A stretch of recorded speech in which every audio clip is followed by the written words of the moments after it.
changed. To discuss it, let's welcome in the executive editor and co-founder of TheStream.org. He's also a professor at Catholic University, Dr. Jay Richards. Dr. Richards, it's great to have you tonight here on Newsmax Prime.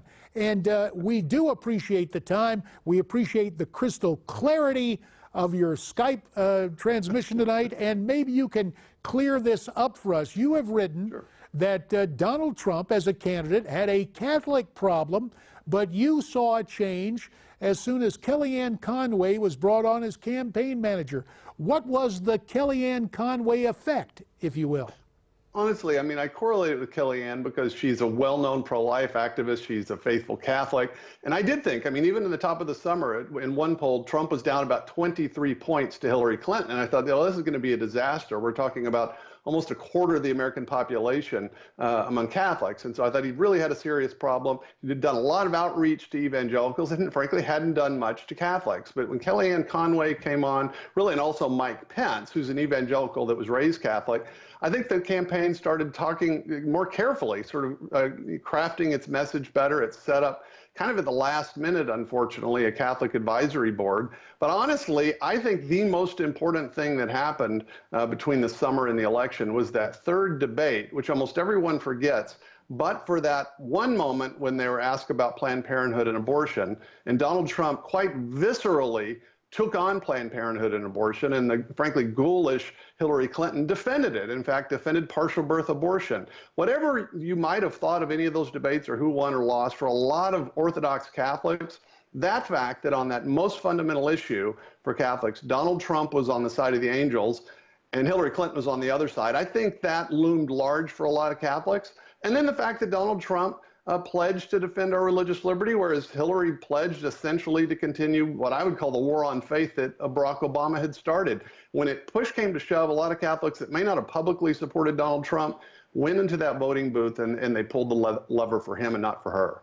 And as you mentioned, especially that response to the question of Roe v. Wade and abortion policy in the United States, Donald Trump used the language of every man.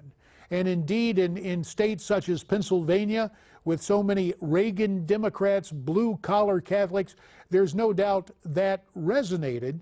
And it seemed that all of that overcame whatever papal concerns there were about Mr. Trump being tough on the border. But Dr. Richards, you understand perhaps better than anyone, despite associating with a faith or adherents of a faith, don't have a monolithic political worldview.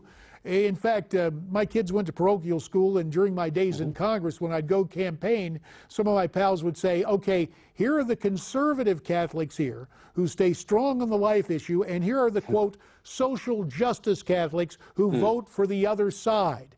Was Trump able to bridge that gap, or was it just basically a message of Catholics come home? Here's a guy who's not Catholic, but he's speaking forthrightly about the life issue? I think that what he ended up getting is most of the conservative Catholics. The worry, at least for Republicans, ought to have been in July, that there were a lot of Orthodox Catholics that went to Mass every Sunday that were actually pro-life, that were still kind of just turned off in some ways by the way in which he spoke about issues such as immigration. But what he did, I think, with his defense of religious liberty and his defense of life at that very visible moment, is I think he turned a lot of the conservative Catholics that wouldn't have necessarily voted for Hillary Clinton, but they might have stayed home, so that he combined the working class blue-collar Catholics that he had been appealing to as blue-collar workers in the Rust Belt. He combined that with a lot of faithful Orthodox homeschooling, weekly Mass-attending Catholics that might not have voted for him otherwise, and he ended up getting 52% of the cross-ballot vote among Catholics in the end. Another potential issue, not only for Catholics, but for others in the Christian community, especially evangelicals, is same-sex marriage. Now, in that CBS News 60 Minutes interview that was shown last Sunday, Mr. Trump essentially said he's okay with gay marriage. Let's watch and listen. It's irrelevant because it was already settled. It's law. It was settled in the Supreme Court. I mean, it's done. So even if you appoint a judge that... It's done. You have, these cases have gone to the Supreme Court. They've been settled. And I think I'm fine with that. Settled law. Will that sit well with conservative Catholics? Or is the life issue one of such potency that by naming a conservative jurist to the Supreme Court who is pro-life and making that clear that there would be a pro-life litmus test, again, that redounds to Mr. Trump's political benefit? 1 minute, Dr. J.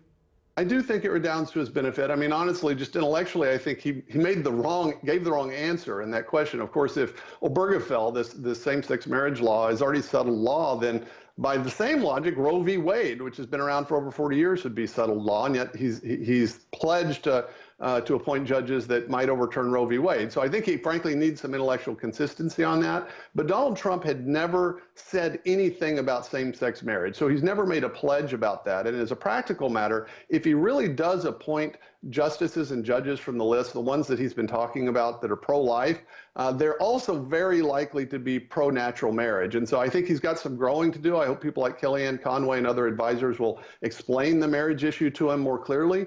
But what he said and what he's done so far, I'm actually very heartened, and I think a lot of pro-life Catholics will be as well. Dr. Jay Richards, sir, we thank you for your time. We look forward to our next visit with you here on Newsmax Prime. Have a great weekend. Thank you so much. Take good care.